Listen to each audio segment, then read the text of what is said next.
High guys, good morning and welcome back to my vlog channel. কেমন আছো তোমরা সবাই? তো আশা করছি তোমরা সবাই অ্যাজ ইউজুয়াল জাস্ট ফাটাফাটি আছো। আজকে দিনটা তোমাদের সবার খুব ভালো কাটবে।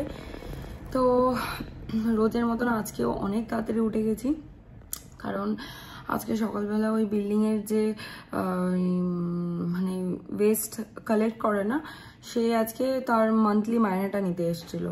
তো যাই হোক, তারপরে বাবা একটা দরজা না নিজে থেকে খুলে গেলো, তাই আমি তাকিয়েছিলাম, হাওয়ায় খুলে গেছে আর কি।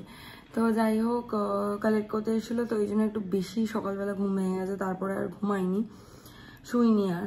তো তারপরে সায়নও বেরিয়ে গেছে ওর মতন, আর এদিকে রান্না দিদি এসেও রান্না করে দিয়ে গেছে, আর স্বপ্নও কাজ করে বেরিয়ে গেছে।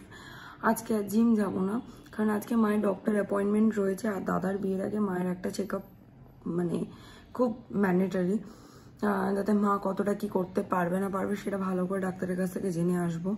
তো ওই জন্য আমি স্নান করে পুজো দিয়ে নিয়েছি অ্যান্ড রেডিও হয়ে গেছি। তো এখন আমি আমার লাঞ্চ নিয়ে বসেছি, ওটস অ্যান্ড কলা। তো লাঞ্চটা করে লাঞ্চ করতে করতে আমি র্যাপিডোটা বুক করবো, মানে র্যাপিডো ক্যাব বুক করব, করে তারপর স্কুটি নিয়ে বাড়ি যাবো। ততক্ষণে চলে যাবো আই গেস, তাড়াতাড়ি করতে হবে।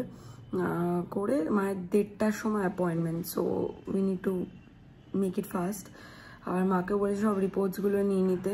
তো যাই হোক, চলো with delay let's start today's video. I hope আজকের এই ব্লগটা দেখতে তোমাদের সবার খুব ভালো লাগবে। দুটো ক্যাব ক্যান্সেল করার পর ফাইনালি একটা ক্যাব অ্যাকসেপ্ট করেছে। 3 মিনিটস হবে দেখাচ্ছে, তো জানি না, একটু হয়তো দাঁড়াতে হতো ওনাকে। তো আমি পৌঁছে যাবো ততক্ষণে। উঠে গিয়েছি ক্যাবে, যে মা বসে আছে, পাটা দিয়ে মানে নানা প্রবলেম মায়ের সব রিপোর্টস রয়েছে এখানে। জানি না বেশিক্ষণ লাগবে না, পৌঁছে যাবো নার্সিংহোম থেকে। হ্যাঁ, তো যাই হোক, আজকে মায়ের এক্সরেও করতে হয়নি। মাকে জাস্ট একটা না সরি, দুটো মেডিসিন দিয়েছে। এটা হচ্ছে ফর আয়রন, ক্যালসিয়াম বলো, ভাইটামিন, তারপরে হ্যানা তানা, এগুলো সব কিছু মিলিয়ে দুটো মেডিসিন দিয়েছে। আর হচ্ছে মাকে একটা থেরাব্যান্ড নিতে বলেছে ফর দ্য ফিজিওথেরাপি এক্সারসাইজ। তো এখন তো মা এমনিতে একা একাই পারে সব কিছু করতে। তো যাই হোক, তোমরা তো দেখতেই পেলে মা এখন একাই হাঁটতে পারে। তো যাই হোক, মাকে বলেই দিয়েছে যে এই মাসটা আর কি, ডিসেম্বরটা পুরোটা লাঠি নিয়েই হাঁটতে।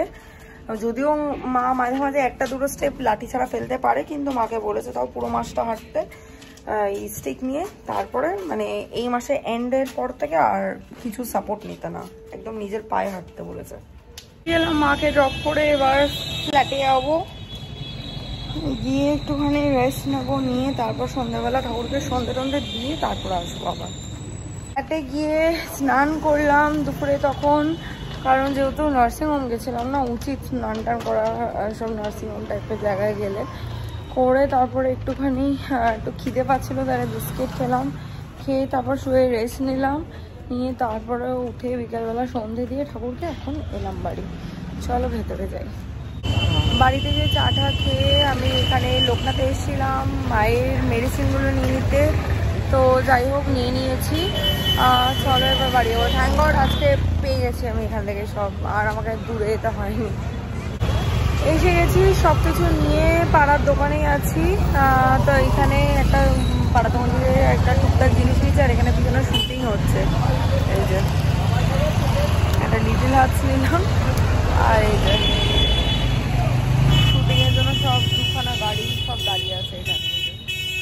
পিছনে একটা নতুন পুনে রয়েছে, মানে ওটাই আর কি শুটের সিনটা চলছে। হয়ে গেছে সবকিছু, মাকে এবার খেতে দেবো, দিয়ে তারপর বেরিয়ে যাবো। বাবার ডিনার হয়ে গেছে। আজকে না খুব টায়ার্ড লাগছে, সকাল থেকে এতবার বেরিয়েছি না। তো যাই হোক, আমার মুখ চোখও ঢুকে গেছে দেখো। তার মধ্যে সকালবেলা একটু বেশি তাড়াতাড়ি ঘুম থেকে উঠে গেছি আজকে, ওই জন্য।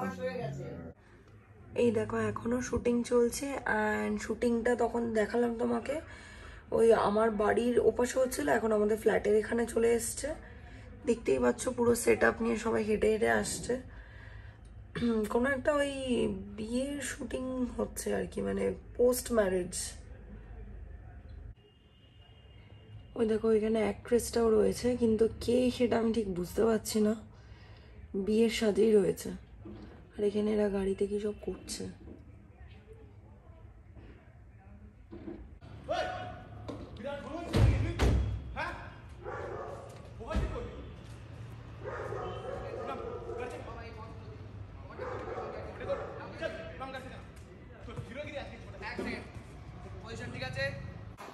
বুঝতেই পারলে রিহার্সাল চলছে, এরপর ফাইনাল শ্যুটটা হবে।